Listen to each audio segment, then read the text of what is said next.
Welcome to the Networking Lunch and Brown Bag discussion, Funding for Equity. I am thrilled to have an esteemed panel of philanthropists join us today, including Paul Luna, the President and CEO of the Helios Education Foundation, and Terry Hansen, President and CEO of the Charles and Marjorie Barancik Foundation. They will share their perspectives on effective and impactful grant making that drives toward equity for students. Our panelists will share about the work they are doing to support COVID response and the importance of collaboration in strategically supporting students. I know our panelists will help us think creatively about our own roles as they reflect on their successes and challenges. I am eager to get started, and I know our time together is short. So I will turn it over now to Callie Riley, Portfolio Manager for Education Grantmaking at the Charles and Lynn Schusterman Family Foundation. Callie is a native Floridian, and we are excited to have her serve as our panel moderator for today's session. Callie, I'll let you take it from here. Thanks so much, Mandy, and thanks to all of you who are joining us today for this brown bag lunch. It's so exciting to be here on the last day of the conference with you. Again, my name is Callie Riley, and I'm part of the Charles and Lynn Schusterman Family Foundation National Education Team. As Andy mentioned, I'm a native Floridian and was able to actually start my career as a teacher in Florida, and have had the pleasure of working with many of you as district leaders and state leaders for the past 15 years or so. And so it's always wonderful being back in the state with you to learn about all of the priorities that are happening with education in the state.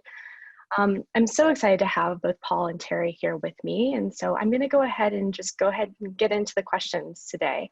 So first I'm going to ask Terry, if you'll start us out to just provide an overview of your work, particularly around your COVID response, how you've collaborated with other support organizations. I know everybody's really curious to hear about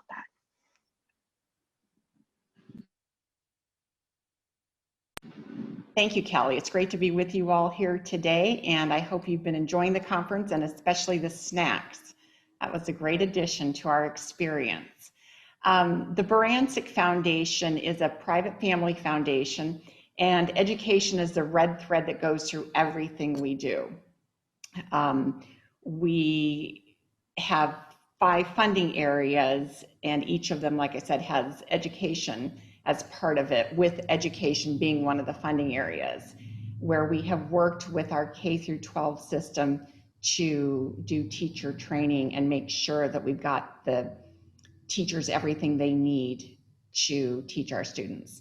Regarding COVID, so we had this big grant round ready to go to our board in March. Even my staff was bragging that we were ahead of schedule. COVID hit, everything changed. And so we have spent about $2 million in COVID grants.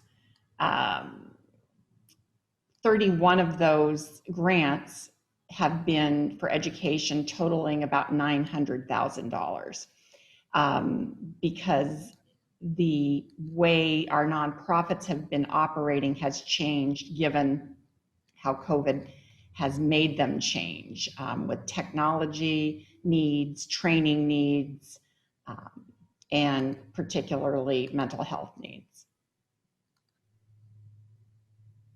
Do you want more about the foundation? We're working on First 1,000 Days, which is the 0 to 3-year-olds in our community, because we've got to get them ready for school. In the first 3 years, they're the most important in brain development and being ready for our school system. So we're heavily invested in First 1,000 Days. We're now working with the district on how to get preschools, getting the kids ready to enter their system, and like I said, teacher training. Thanks so much, Terry.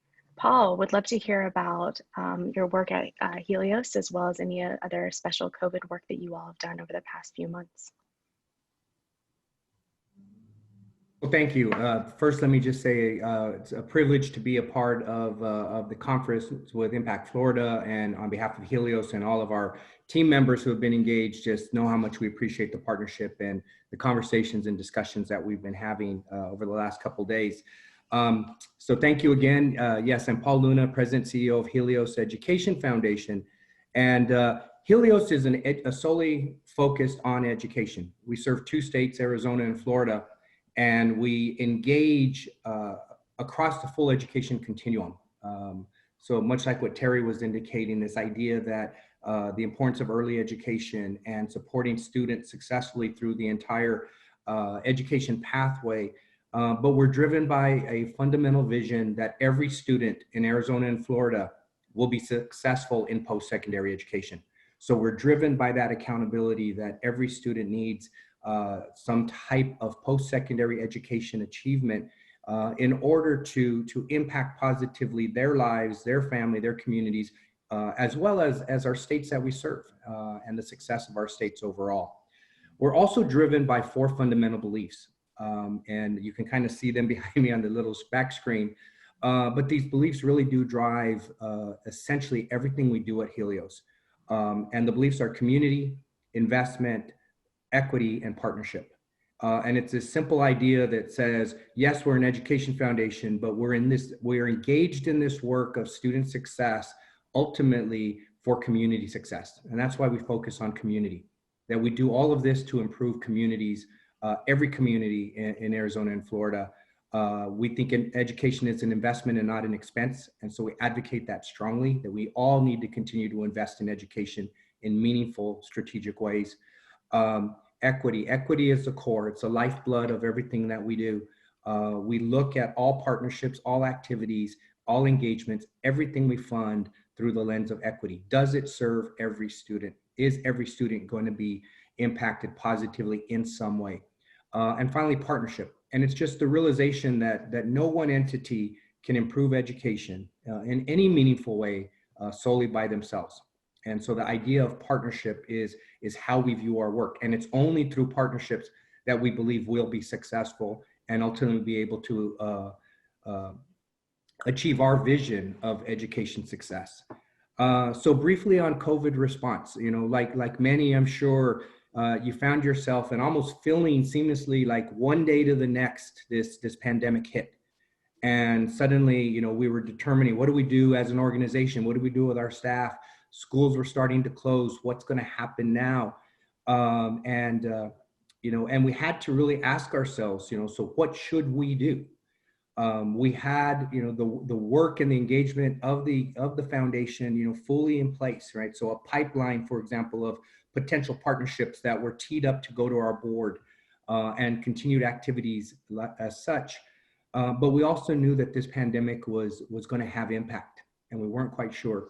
So we made a commitment, went to our board, had a quick conversation, and essentially made a commitment that all of our work that was existing was going to continue. We were not going to impact in any way the work that we had engaged with our current partnerships. And part of that was we were meaningfully wanting to continue to engage and not disengage from these potential partnerships. But we knew we needed to do something. So we basically made a commitment of working directly with our board. We eliminated all the traditional processes, and we adopted a very a dual strategy of how we wanted to be immediately responsive. And so one I'll describe as kind of a community response, recognizing that though we're an education foundation, the impact of this pandemic on communities was going to be challenging, and early on, not even knowing what they were. So we reached out to community partners, and essentially across Arizona and Florida, in the largest metropolitan communities that we engage, we reached out to the community foundations and to the United Ways and the organizations that were establishing COVID response funds, and we made financial contributions to all of those organizations. And we thought that that was an immediate way to help and to support, to be a good corporate citizen and immediately support what we knew were going to be broad-based efforts to support the many needs. And then we sort of got strategic in the education way and said, what should our focus be? And we honed in on this idea of student success. And it really was built on this idea that Helios across Arizona and Florida is very much engaged in the college access and success network of work and activities. And through that effort over the last number of years, we felt we've helped a lot of students, maybe traditionally underserved students, get into post-secondary education, get into college, get into universities. And we were really concerned about the impact on those students in particular. of what happens with the disruption of their university or college experience. And is this going to create more barriers for them that may actually take them off track to degree completion? And so with that focus in mind, we went back to traditional partners like Take Stock in Children, who we've engaged with for many years, and tried to help them support these students, these types of students that we know they help. We partner with the Florida Consortium of Metropolitan Universities, FIU, USF, UCF, and we worked with them to create a fund. We funded a concept that would help identify and support students that couldn't be supported by CARES Act dollars. So maybe these were dreamer students or undocumented students. It really didn't matter. It was this idea that said, we know at these universities there's going to be certain students that may not have access to the type of support that they need for whatever reason it might be. So we helped to create a fund that all 3 universities engaged with to support those types of students, primarily through the summer school, to keep them engaged, on track, and in school. And so that was kind of the way we engaged COVID and continue to then build on those concepts. Fantastic. I think what's so interesting is listening to both of you and thinking about how some of the core parts of your strategies were about being responsive to the community when we were trying to think about what does it mean to have equitable practices, what does it mean to really listen and learn, which is so critical during this time. I know from my position at Schusterman, a lot of the work that we did was around balancing that need for urgency with the need to listen. And so we saw some amazing resources come out of this time from existing organizations who did some pivots. CCSSO put out a wonderful resource called the Restart and Recovery Guidance that really gives wonderful considerations to states and districts around where you should be looking as we venture into this unknown space. Student Achievement Partners put out a priority instructional content guidance document saying to high quality instructional materials providers, as you look at your materials and think about what comes next, how is it that we make sure that we attribute for or make up or account for some learning loss that may happen, but also moving kids forward so that they can be on grade level. So we feel like this is still in some ways a new normal, but maybe a little bit closer to a normal year. There's been so much focus, I think, during this conference, and Paul and Terry, I know that this is a huge part of the work that you do around the 5 conditions. And so, Terry, I'd love to hear a little bit about the work that your foundation does around the 5 conditions. I know you do a lot of work around teacher training and teacher support, and where you've kind of doubled down this time and where maybe the work has expanded going forward. Thank you. Can you hear me? Yes. Okay. Thank you. We have been focusing on the teacher who is in the classroom. And so much of our work has changed the way Sarasota County School District now does their training. We started with teaching every elementary school teacher how to teach math, because historically that's not their strongest suit and don't feel comfortable teaching it. So if they don't feel comfortable teaching it, the students who aren't comfortable with math don't feel comfortable learning it. So we started doing training by having them train together, do rounding, share lesson plans. So it's long-term ongoing training instead of sitting, watching a half-day seminar and then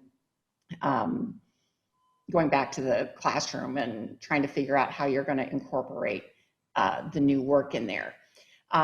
It's because if every single student has a really great teacher, that's the best way we can provide equity to all the students. And so we have focused on that. We focus on reading recovery, which is a program out of Ohio State University, to make sure that the kids who score at the bottom of reading when they get into first grade are immediately swept up and taken and have one-on-one training. And we have an 85% success rate that they will be at least at grade level when they are finished with the program. The other 15%, it turns out, have some other physical disability or learning disability that's identified through this process. So it's really great for those students who they don't have to wait till 5th grade and all those years of failing and not being able to read, and the frustration, and then not learning to love to learn, or not loving to learn, we get them right away. So those have been some of our biggest successes in our work.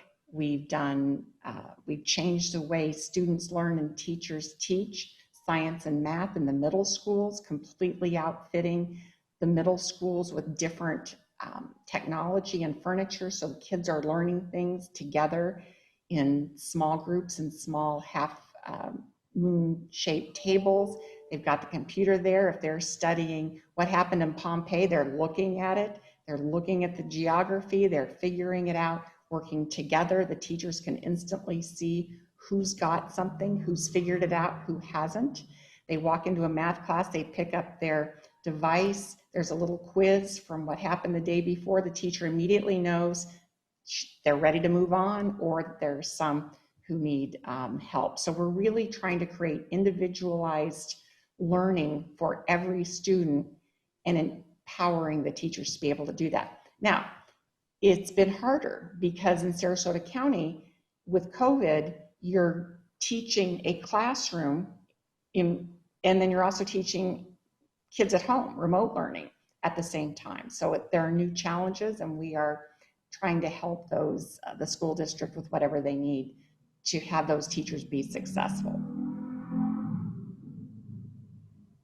That's great. And we know that it's so challenging with teachers navigating all of these various environments in which they're teaching, sometimes simultaneously. Paul, I know the Helios Foundation does a ton of work across really the full spectrum K-16. So we'd love to hear about how it is that you all think about the 5 conditions and possibly areas where, again, you all double down or you're starting to think a little bit different. Yes. Well, thank you. And, you know, I think Terry did a really nice job of really honing in on how foundations like ours can strategically engage and invest in meaningful ways around supportive teachers and teaching and innovation. And so I want to be, you know, I want to try to not, you know, just sort of duplicate, oh yeah, well, here's what we do in the same way. So I'll respond maybe with just, you know, acknowledging the great work that Terry and her foundation is doing, and we try to do work similar and engage similarly, but really speak to 2 points. And one is the idea of the 5 conditions that support great teaching, I think are right on point. And just first and foremost to acknowledge that, and the importance of acknowledging and recognizing that education success for all students is driven by excellent teachers. And as a foundation, we try never to forget that as well. That the teacher in the classroom is, you know, through all research, through all understanding, I think what we know inherently is the importance and the impact of that great teacher. And so to be able to define very specifically these 5 conditions that we're working for, I think helps all of us to align our efforts, because these types of conditions essentially say, if our teacher engagement strategies aren't specifically aligned to one of these 5 conditions, then we probably have to rethink what we're doing and question whether or not we're doing the right thing. The other comment I'll make is that I think these 5 conditions also can be used more broadly as well. I mean, they're almost as an overlay, the 5 conditions for how we improve education overall. You know, when you talk about a shared vision, rigorous curriculum, and the commitment to learning and training, the importance of leadership and empowering leadership, and then being data-driven. Those are fundamental conditions that not only to make great teachers, but also to make a great education system. And so to adopt those principles, I know as I've come to better understand them and see how they apply, I think they're going to have a meaningful impact on how we think about our work. One specific example about engaging in this space that we've invested in, that we're really monitoring, is acknowledging that the environment for teachers has changed. So when we start to talk more and more, and you look at, you know, education systems across the 2 states of Arizona and Florida that we serve, but essentially across the country, you know, what is factual and easy to understand is that as of right now, students are not necessarily in the classroom and they're not physically there, or there's a combination and everyone's doing it a little bit differently. And this need to adapt is really important. But they have our teachers are the ones that are having to make all of those adjustments. And one of the key adjustments is for teachers to learn how to teach online. So we've been supporting and funding professional development specifically on helping teachers develop the tools they need to be better teachers in this new online environment. You know, thinking about a teacher might be a great teacher and feel confident for all they've learned in the classroom when their students are right there in front of them. But it's a different skill set. It's a different understanding. There are different techniques when we're doing it online. So how do we help and support our teachers, especially in rural communities or underserved, more low-income communities who may not have access to that type of teacher training? How do we make sure those teachers get the support that they need?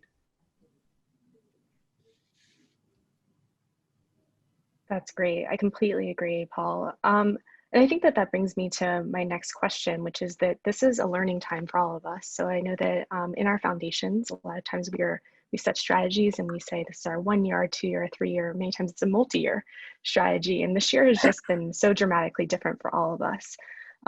Would love to hear anything about where you think that you've just had really great successes in your grant making, either this year or in the past, or something that kind of spans both. And also where you've realized you've had a place where you've just really learned and been able to apply that learning going forward, especially through the lens of equity. So actually, Paul, I'll start with you this time. Give Okay. Terry a little bit of extra time. Give Terry a little bit of chance to. Yeah. Well, thank you. You know, so I just want to acknowledge that it is fair to say some of the greatest learnings we've had have been historically in the partnerships that we had high hopes for, but just didn't quite, you know, kind of pan out the way we thought they would. And whether they were small investments or large investments, you know, the reality is not everything works, or not everything has the impact we had hoped for. But the key is the learnings that come from that, and then applying those learnings to further partnerships or to other activities. And so I'm not going to speak too much to those that didn't work out, but recognize the importance of those that, you know, I mean, acknowledging that and recognizing the importance of what we then learn from that. You know, one of I think what we feel is one of our most strategic and important partnerships, and one that we're hopeful will have long-lasting impact, and maybe, you know, also, you know, resonate maybe even broader, is a partnership that we've been an initiative we've been a part of in Central Florida. So the creation of the Central Florida Education Ecosystem Database, which is really a partnership driven by the education system itself in Greater Orlando. So the two principal school districts working with the community college, Valencia College, and the University of Central Florida, coming together, and we were gracious. I mean, we were asked to be part of that, and really honored to be asked to be part of sort of that partnership. And the idea is, how can we get those academic institutions to work together more strategically with the commitment of better supporting that student along the entire education pathway, and really take a focus of sharing data and trying to identify through data analytics and predictive analytics where are the most important parts of the system where we can engage in a student with the goal of keeping students on track to education success. This idea that students from wherever they may be in the Orlando community will come up and receive a great high school education and move into post-secondary education to Valencia, then to the university, or directly to the university. But having the data in place and understanding that, you know, is it a specific, you know, sort of grade in a coursework in junior high that starts to determine whether a student starts to get off track in terms of moving to post-secondary success. And I think it's that type of innovative, data-driven, you know, innovative type of approach to collaboration, and creating truly an ecosystem, an education ecosystem, is, I think, something that we're really proud of being part of that. And now we can put that to work, and we'll better support and engage students and teachers with that type of partnership. That's fantastic. Terry, over to you. Well, Paul hit the nail on the head. It's all about partnership. No foundation can do their work and be successful without the nonprofit partners, without the school district, without the education partners. And so we learn from our partners. We go to them and say, often, we think there's this issue. What do you think? Is this something that we can work on together? Or they come to us. So our best success has been when our partners have been most honest with us and said, so we thought we could do this in this time frame.